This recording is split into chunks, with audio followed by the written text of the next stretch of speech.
சபை இன்னைக்கு என்னவோ மாறிக்கிட்டு இருக்கு, உலக பிரகாரமாயும் சரி ஸ்பிரிச்சுவலும் சரி கமர்ஷியல் சென்டரா மாறிக்கிட்டு இருக்கு. நல்லா தெரிஞ்சுக்கொள்ளுங்க, கர்த்தர் உடனே எதுவும் கேட்கலன்றதுனால கண்டும் காணாதவரை போல இருக்கிறார் என்று அர்த்தம் அல்ல. கர்த்தர் உடனே சொல்லிட்டார்னா நல்லது.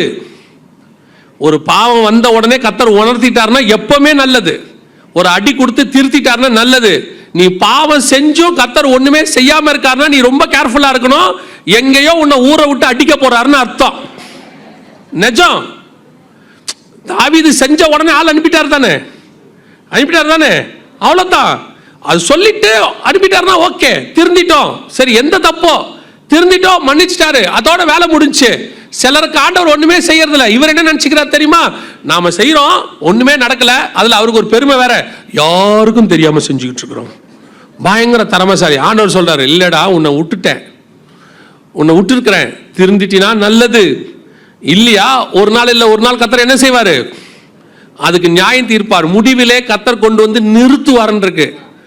அப்படிதான் சொல்லுது பிரசங்கில, முடிவிலே கொண்டு வந்து என்ன செய்வாராம், நிறுத்துவார். அதனால சபையும் சரி விசுவாசிகளும் சரி எக்காரணம் கொண்டும் சபைக்குள்ள வியாபாரத்திற்கு என்ன கிடையாது, அனுமதி கிடையாது. வெளியே நீங்க என்ன வியாபாரம் வேணா பண்ணீங்க, கர்த்தருக்கு பிரியமில்லாத வியாபாரம் பண்ணிடாதீங்க. பிரதர் என்ன வியாபாரம் சொல்லியிருக்கிறார், நீங்க பண்ணி இறங்கிட போறிய, அது இல்ல. கர்த்தருக்கு பிரியமான எது வேணாலும் வெளியே பண்ணிக்கோங்க. சபைக்குள்ள அதுக்கு அனுமதி கிடையவே கிடையாது. சபை ஆராதிக்கிற ஸ்தலம் மட்டும். ஊழியத்தின் கூட தேவைகள் கூட சொல்லுவேன், ஊழியத்தின் தேவையை ஒன்றை கர்த்தர் உண்டாக்குறார்னா அதை அவர் சந்திக்கவும் வல்லமை உள்ளவராய் இருக்கிறார்.